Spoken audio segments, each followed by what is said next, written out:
Bom, uma coisa que eu queria comentar com vocês que é de suma importância, é sobre o manejo farmacológico desses casos. Como eu falei para vocês mais cedo na aula, até o momento não tem nenhuma terapêutica com evidência para tratar especificamente a Covid-19. Porém, algumas medicações estão sendo estudadas nesse contexto, tá? Então, só antes da gente comentar sobre isso, lembrar como que são aprovadas as drogas, tá? Então, inicialmente é feito um estudo pré-clínico, principalmente em animais, para ver se a droga é segura, se não produz nenhum efeito bizarro, muito tóxico nos animais.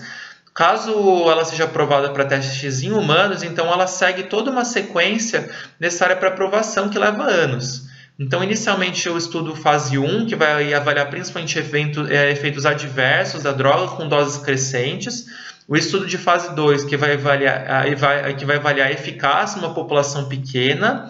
O estudo de fase 3, que vai avaliar a efetividade da droga numa grande população. E só assim ele acaba sendo revisado pelo FDA, né, no caso dos Estados Unidos, ou por outros órgãos sanitários, como a Anvisa no Brasil, e aí sim que ele é aprovado para comercialização e para o tratamento para aquilo que ele foi estudado. Tá?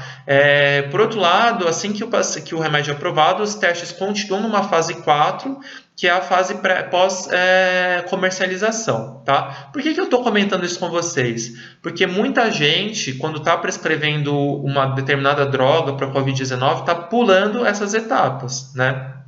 Fazendo estudos aí com baixa evidência, com baixo nível de evidência, sem cegamento, com metodologia fraca, sem fazer uma randomização adequada, sabendo qual paciente vai para qual grupo, né? Então tem que tomar muito cuidado. Por quê? Porque são coisas como essa que comprometem totalmente a validade interna de um estudo e que não adianta nada você ter resultados positivos se a metodologia do estudo que você fez é muito ruim, né? Então a gente já vai comentar sobre isso logo no próximo slide. Mas quais são os viés mais comuns que a gente costuma achar em estudos mal feitos, né? Então, o viés de seleção, que ele acontece quando eu escolho os pacientes que vão para o grupo intervenção, porque eu acho que esses pacientes eles vão se beneficiar melhor da minha terapia, né? Então, com isso eu mino completamente a validade interna do estudo, né? O viés de performance, em que se eu não cego os participantes e as pessoas que vão administrar o tratamento, eu posso ser induzido a acreditar que um paciente que tomou, por exemplo, a intervenção em vez do placebo teve uma melhora porque eu acreditei que ele fosse ter uma melhora.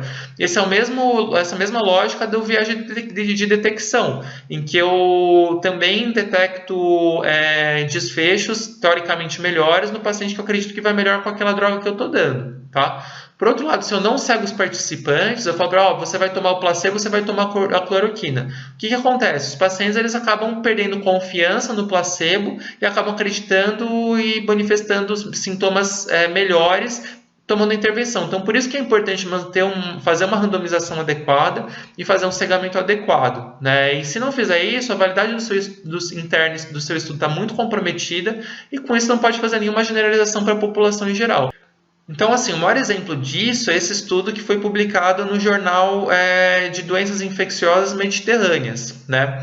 O que esse estudo mostra? Ele foi um estudo que apareceu em vários jornais, em vários noticiários, mostrando teoricamente efeitos milagrosos da combinação hidroxicloroquina com azitromicina, mostrando 100% de cura virológica nos pacientes que receberam essa combinação, né? Só que só de ler o título do estudo já dá para ver que tem muita coisa errada. Então esse estudo ele é open label, ou seja, ele não é cegado, ele também não é randomizado. Então os pacientes eles sabiam se eles estavam tomando hidroxicloroquina com azitromicina, só hidroxicloroquina, ou se eles não estavam tomando nada, né? E os pesquisadores também sabiam. E mais que isso, os pacientes que eles foram selecionados para receber hidroxicloroquina e azitromicina, eles ficavam no centro do pesquisador, enquanto que os outros pacientes eles ficavam em hospitais externos. Então existe todo um conflito de interesse aí, no sentido de que o pesquisador ele vai querer dar uma maior atenção para esses pacientes que estão recebendo o tratamento dele no centro dele, né? Então será que o fato dele saber quais pacientes estavam recebendo o quê?